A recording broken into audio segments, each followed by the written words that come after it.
안녕하세요. 자유교회 이진우 목사가 보내드리는 아침 묵상입니다. 오늘도 예수 그리스도의 향기를 내는 복된 하루가 되시길 바랍니다.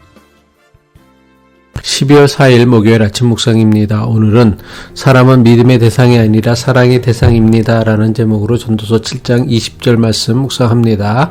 선을 행하고 전혀 죄를 짓지 아니하는 의인은 세상에 없기 때문이로다. 오늘도 전도서 묵상으로 하루를 시작하는 모든 이들에게 우리를 생명의 길로 인도하시는 하나님의 은총이 충만하길 바라며 아침 묵상 시작합니다. 지난 묵상에서 전도자는 성읍을 다스리는 10명의 권력자라고 해도 지혜를 가진 한 사람을 당해내지 못한다고 주장합니다. 이 말씀이 무엇을 의미합니까? 전도자는 지혜를 가지는 것이 권력을 가지는 것보다 훨씬 더 중요하다는 것을 강조한 것입니다. 그런데 문제가 있습니다. 비록 지혜로운 한 사람을 10명의 권력자보다 뛰어난 자라고 했지만 그렇다고 지혜로운 사람이라고 실수나 죄를 범하지 않는 온전한 의인은 아니라는 것입니다. 전도자는 지혜로운 사람이 비록 선을 행한다고는 하지만 그 역시 실수와 죄를 범하는 불완전한 존재임을 강조합니다. 전도서 7장 20절이 바로 이것에 대한 말씀입니다. 선을 행하고 전혀 죄를 범하지 아니하는 의인은 세상에 없기 때문이로다. 좋은 일만 하고 실수나 잘못은 절대로 저지르지 않는 의인은 세상에 하나도 없다는 전도자의 고백은 인간에 대한 매우 중요한 성찰을 보여줍니다. 전도자가 바라본 인간의 실상은 세상에 의인은 하나도 없다는 것입니다. 세상에는 완전한 의인은 하나도 없다는 것은 단지 전도자만의 통찰이 아니라 신구약 성경 전체를 통해 나타나고 있는 인간에 대한 성경의 통찰입니다. 로마서 3장 10절이죠. 기록된 바 의인은 없나니 하나도 없으며. 전도자가 본 것처럼 세상에는 실수나 죄를 짓지 않는 완벽한 사람은 하나도 없습니다. 그렇다면 전도자는 왜 세상에는 의인은 하나도 없다는 것을 강조하고 있는 것일까요? 의인은 세상에 하나도 없다는 전도자의 권고가 무엇을 의미합니까? 의인은 하나도 없다는 전도자의 권고는 아무리 괜찮은 사람처럼 보인다고 해도 그 사람을 믿거나 지나친 기대를 하지 말라는 것입니다. 우리 속담 중에 믿는 도끼에 발등 찍힌다는 말이 있습니다. 사람이 배신당하는 경우는 대부분 가장 믿거나 의지했던 사람에게서 비롯된다는 사실을 잊지 말아야 합니다. 우리가 사람 때문에 실망과 상처와 분노와 원망에 사로잡혀 살아가는 이유가 무엇입니까? 사람 때문에 겪는 많은 실망과 상처와 분노는 사람에 대해 잘못된 기대와 믿음 때문에 비롯된다는 것을 알아야 합니다. 사람은 결코 믿고 의지할 만한 선하고 의로운 존재가 아닌데 이 사실을 우리는 너무나 자주 잊어버리고 살아가기 때문입니다. 그렇다면 전도자는 사람을 아예 믿지 말라는 것일까요? 아닙니다. 전도자의 말씀은 사람에 대해 절대적으로 의지하지 말 것을 경고하는 것입니다.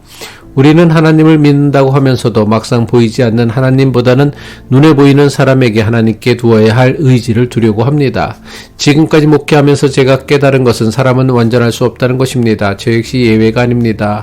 저는 목사로서 바르게 목회하라고 애쓰지만 여전히 실수하고 실패하는 연약한 존재입니다.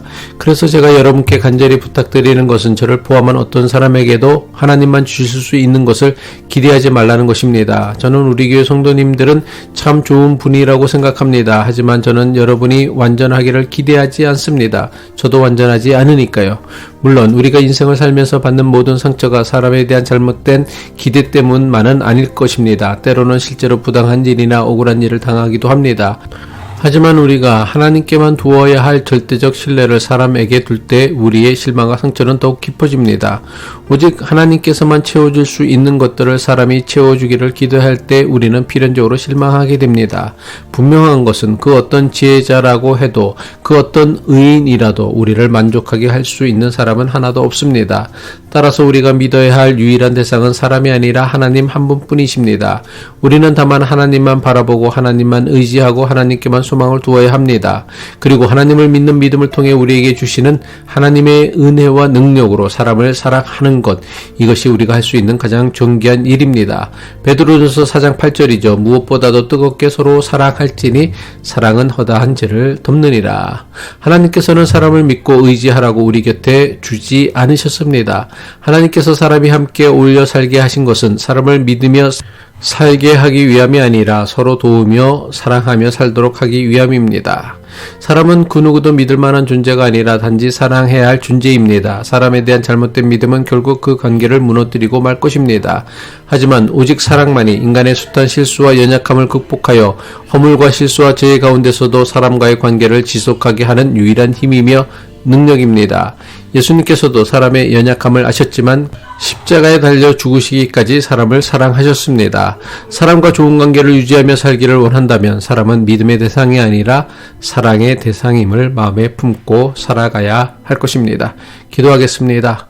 완전하신 하나님 아버지, 우리는 모두 불완전한 존재임을 고백합니다. 선을 행하되 죄를 완전히 피할 수 없는 연약한 존재입니다. 하지만 주님께서는 이런 우리를 사랑하고 붙드십니다. 하나님께만 두어야 할 믿음을 사람에게 두지 않게 하시고 오직 주님만 믿고 의지하게 하옵소서. 불완전한 사람을 의지하지 않되 사랑으로 서로의 허물을 용납하며 도우며 살아가는 우리 교회 신앙 공동체가 되게 하옵소서. 예수 그리스도의 이름으로 기도합니다.